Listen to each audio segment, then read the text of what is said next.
السلام عليكم ورحمة الله وبركاته.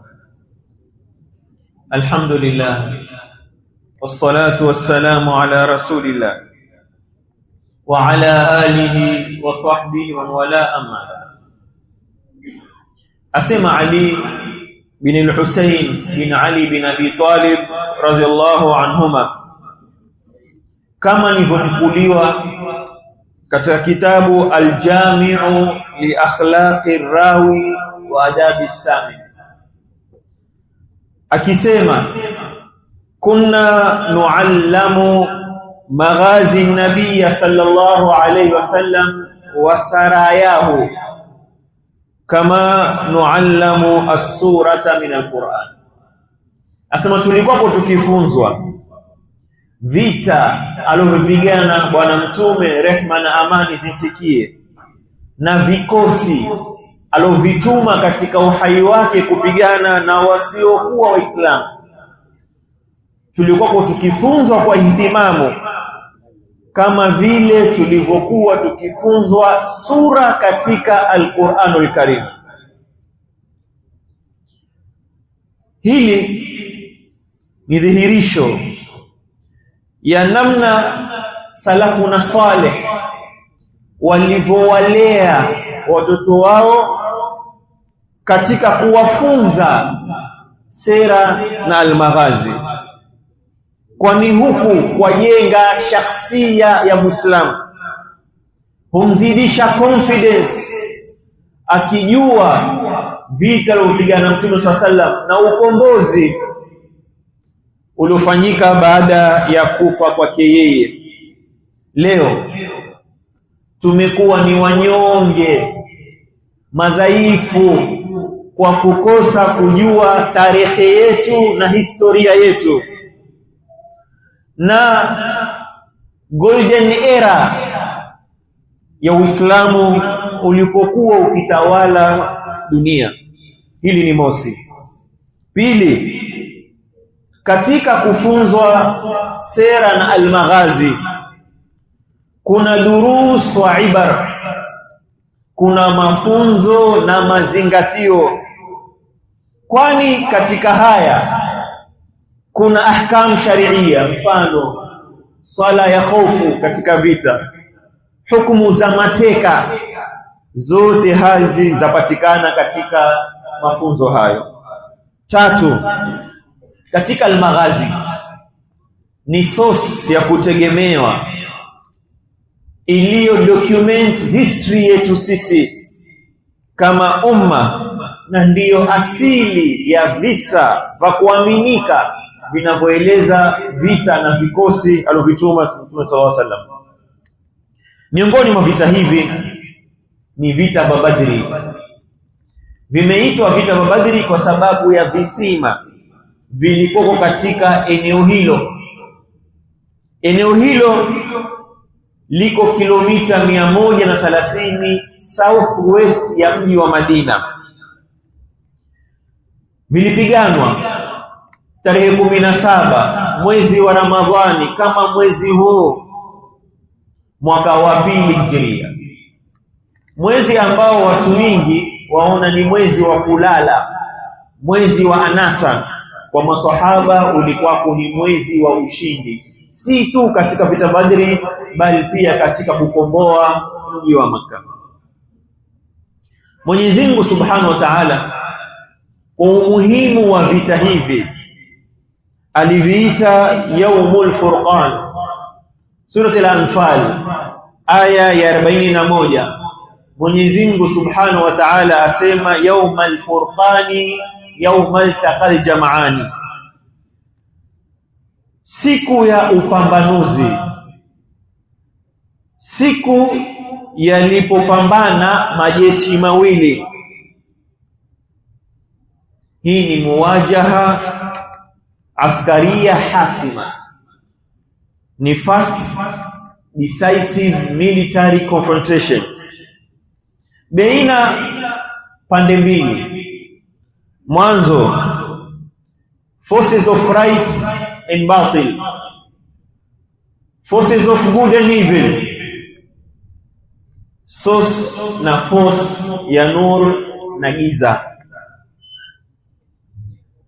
Vita hivi vimeitwa Al-Furqan kwa sababu vimepambanua marhala mawili katika sera ya Bwana Mtume sallallahu alaihi wasallam. Alipokuwa Maka aliishi kiunyonge yeye na masahaba zake, na Uislamu ukawa ni falsafa na nadharia inaolinganiwa, ikatofautisha na marhala ya Madina alipokuwa na dola ndiyo changa 2 years old, lakini iliweza kupambana na regional power ya zama hizo, nao ni Makureish. Kwa hiyo leo tusibabaishe kwa kuna Marekani, sio kuna power gani ya miliki zana gani. Tarehe yetu imeprove kuwa sisi kama Waislamu hizi zote kwetu sisi si lolote, si chochote. Imeitwa Al-Furqan kwa sababu imeleta profound strategic difference katika maisha yote, social demographic, geopolitics, uchumi, biashara, zote hizi zilibadilika.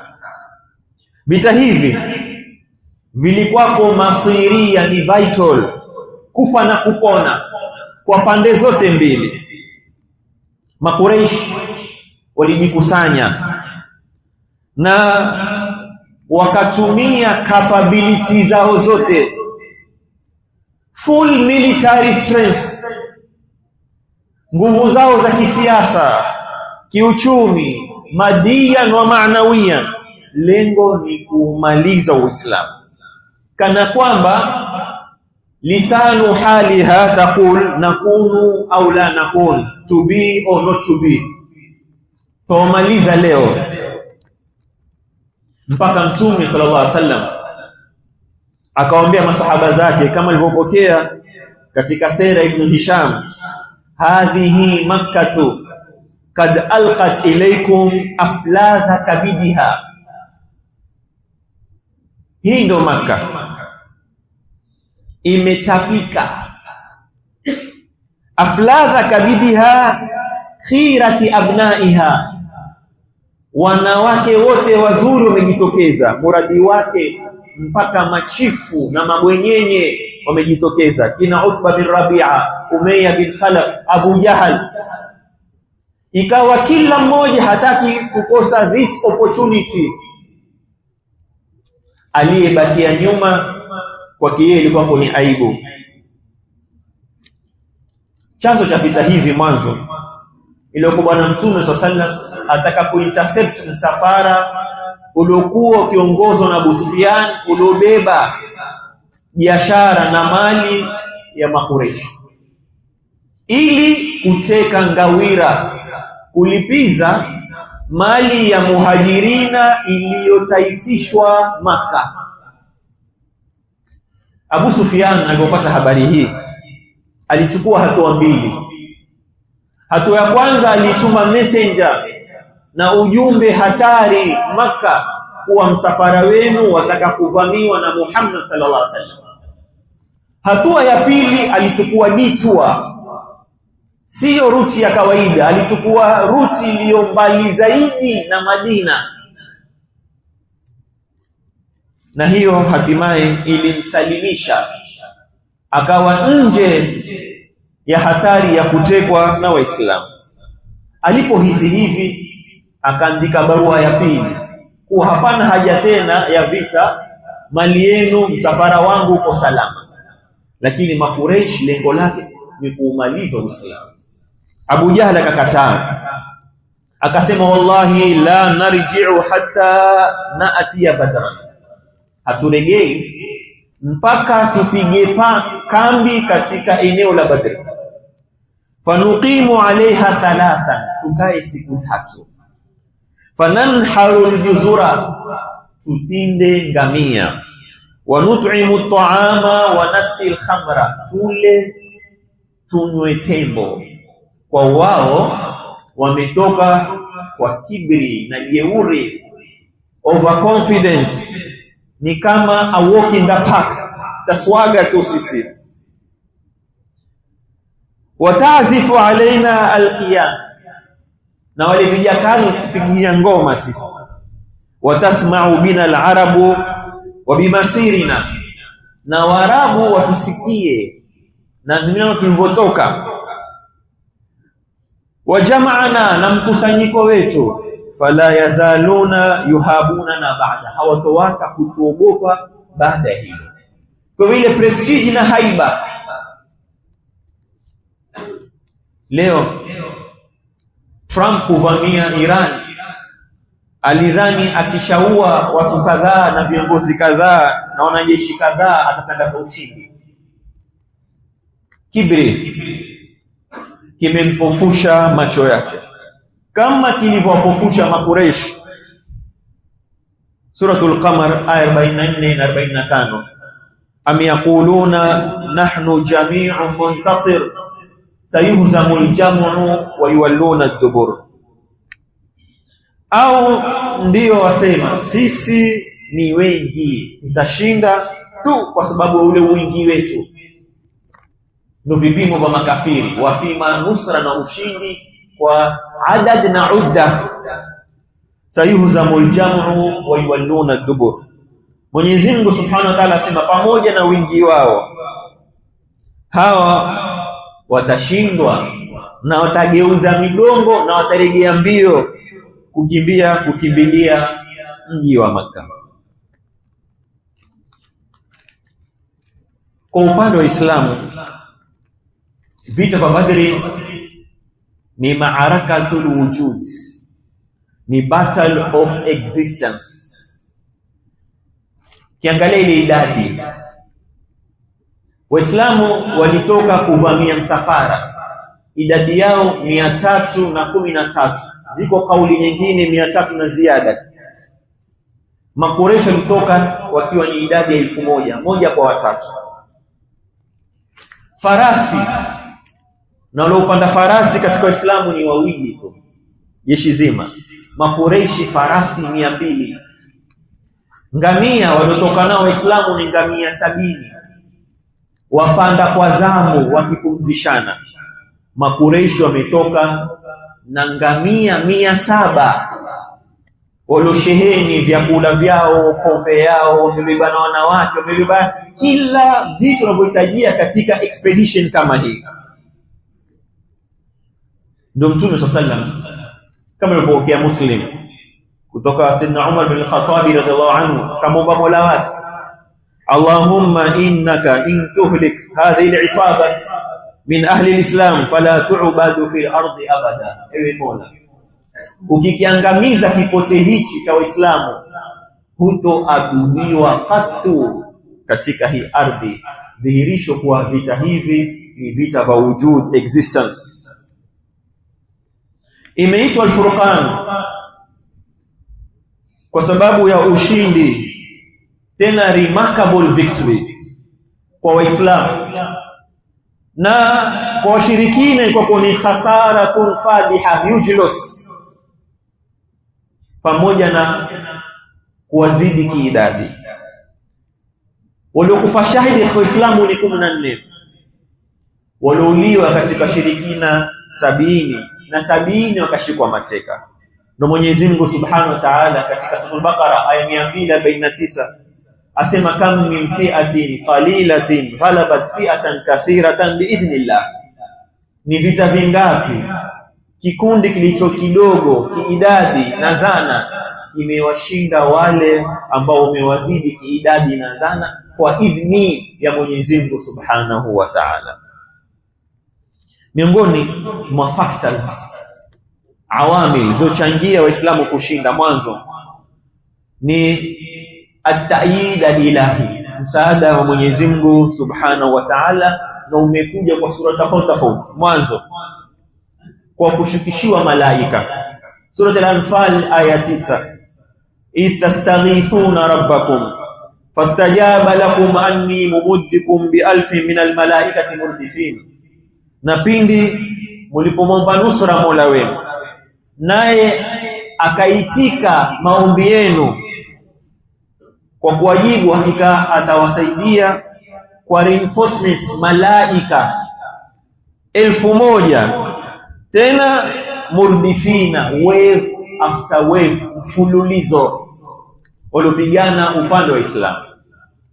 Pili, an-nu'as, usingizi. Tatu, mvua. Surah Al-Anfal aya 11, idh yughashikumun nu'asa amanatan min wa yunazzilu alaykum minas samai ma'an liyutahhirakum bih wa yudhhiba 'ankum rijsa shaytan wal yarbitu ala qulubikum wa yuthabbita bil aqdam. Nakumbukeni pindi Mwenyezi Mungu alipoatia usingizi mkalala, usingizi huu ukawapa amani na utulivu. Wakati wa hofu, mwanadamu akipata usingizi huwa una faida kubwa katika performance yake baada ya kuinuka. Kisha akashikishia mvua ili awatahirishe na uchafu wa shetani. Kuna wengine wapata janaba usingizini, ili wasihisi kwa tapigana vipi kwa janaba na kuna uhaba wa maji, mvua ikawatahirisha. Kisha azitia nguvu nyoyo zao. Na mwisho, ile mvua upande wa Islamu ulifanya ule mchanga wa jangwa kuwa ni thabiti katika kanyaga kwao, na upande wa kule wa pili ukawa ni mtelezo kwa maadui. 4, kule kuwafanya Waislamu kuona idadi ya makureishi kuwa ni kidogo. Surah Al-Anfal 43, idh yurikahumullahu fi manamika qalila walau arakum kathiran lafashaltum. Kumbukoni pindi alipo kuonyesha usingizini kwa idadi ya makafiri ni wachache, na lau angeliwaonyesha kuwa wao ni wengi, basi mngeshikwa na uoga na mkashindwa. Leo katika modern day warfare kuna kitu chaitwa psychological warfare. Ndio utaona leo makombora yanopigwa Israeli ameweka military censorship, ar-raqaba al-askaria, hairuhusiwi media kutukua na kuonesha full extent ya uharibifu. Zile zochamuliwa tu ilionekane wamepiga, lakini zote zindenguliwa juu. 5, ar-ru'bu. Surah Al-Anfal aya 12, sanulqi fi qulubi alladhina kafaru ar-ru'ba. Mwenyezi Mungu Subhanahu wa Ta'ala alizitia hofu katika nyoyo za makafiri, na mpaka leo la antum ashaddu rahbatan fi suduri min Allah, bal ni sisi tu hatujitambua kuwa sisi ni masimba. Tukisimama katika uwanja wa vita tumefungwa mikono na vibaraka waliotulemaza. 6, mchanga. Mtume sallallahu alichukua mchanga kwenye mkono akaurusha huko akisema shahatil wujuh. Mchanga ule ulimuingia kila mkureishi katika mato yake. Mwenyezi Mungu Subhanahu wa Ta'ala asema katika Surah Al-Anfal aya 17, wama ramaita idh ramaita walakin Allah rama.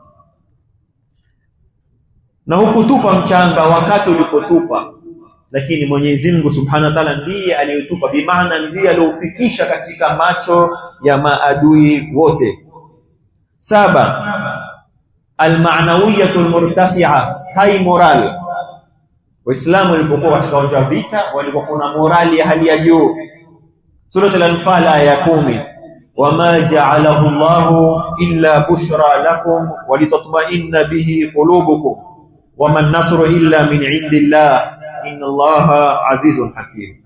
Ili iwe ni bishara kule kuaidiwa na malaika na msaada wote ule, ni habari njema kwenu nyinyi, zitulie nyoyo zenu na muelewe kuwa ushindi watoka Mwenyezi Mungu Subhanahu wa Ta'ala. Hakika Mwenyezi Mungu ni mshindi tena mwenye hikma. Mwisho, kwa sababu ya wakati, ni efficiency ya wapiganaji na zana ambazo walikuwa nazo. Surah Al-Anfal ya 60, Mwenyezi Mungu Subhanahu wa Ta'ala asema wa'iddu lahum mastata'tum min quwwatin wa min ribatil khayl turhibuna bihi aduwallahi wa aduwwakum, waandalieni hawa makafiri nguvu muwezao. Kwa Uislamu waruhusu Muislamu leo amiliki nuclear weapons. Lengo si ati kufanya uharibifu na kuwa watu. Zama hizo ilikuwa ni farasi na kurusha mishale. Lengo turhibuna bihi aduwallahi wa aduwakum, kumiliki ni deterrent kwa adui wenu na adui Mwenyezi Mungu. Angalia leo, mbona Marekani hashambuli North Korea? Ajua na nuclear. Kwa hivyo leo ukiwa huna nuclear, hizi nuclear powers zina uwezo juu zaidi. Kwa hivyo Uislamu waruhusu, si kwa ufisadi, lakini kuzuia dhulma na uadui wa makafiri. Ndugu zangu Waislamu, tukio na vita vya Badri vina mafunzo mingi. Huu kwa kutu ni uchambuzi mfupi, lakini jukumu letu sisi kusoma na kuwafunza watoto wetu juu ya vita kama hivi. Naomba Mwenyezi Mungu Subhanahu wa Ta'ala atujalie min alladhina yastami'una alqawla fayattabi'una ahsana. اللهم إنك عفو كريم تحب العفو فاعف عنا. اللهم اعتق رقابنا ورقاب آبائنا من النار. ربنا تقبل منا إنك أنت السميع العليم وتب علينا يا مولانا إنك أنت التواب الرحيم. وصل اللهم على عبدك ورسولك محمد النبي الأمي وعلى آله وصحبه